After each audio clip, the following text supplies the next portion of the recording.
What enterprises are actually challenged with now is moving large files. For example, if you have virtualization and you want to move workloads around, whether it's a VMDK file, a VHD file, etc., those files are not necessarily very small, usually in the gigabyte range. And in the current technology today, based on the caches and the history stores that they have, it takes a long time.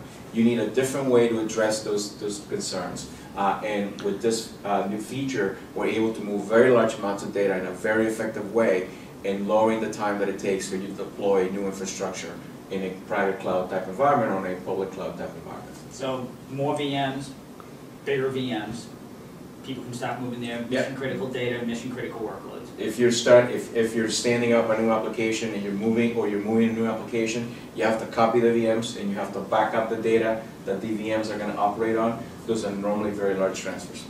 Let's talk a little bit about the traffic shaping. Yeah, this is very exciting for us because what we realize is that with all the demands that we have today in the data centers, you still have key applications you want to guarantee some time or some bandwidth in order to operate in a decent way so that customers can get their stuff done. Like for example, a point of sale system, a management system, you want to guarantee an amount of bandwidth for that and let the other applications share the rest. In order to do that, you need these kinds of capabilities. Now you're able to do this right on your virtualization stack without you having to add additional hardware.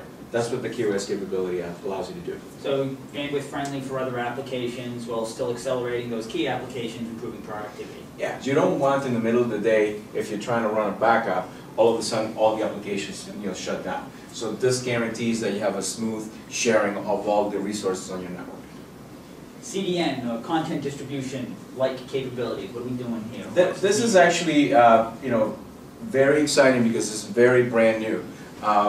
And nobody's really addressing this. What we found is that a lot of the applications that we're putting on the data center have gone from very simple user interfaces to extremely complex Web 2.0 type user interfaces that usually have very rich amounts of graphics, fonts, etc. Some of them are Flash or Silverlight or what have you. So there's a lot of resources that are taken just to be able to render the UI.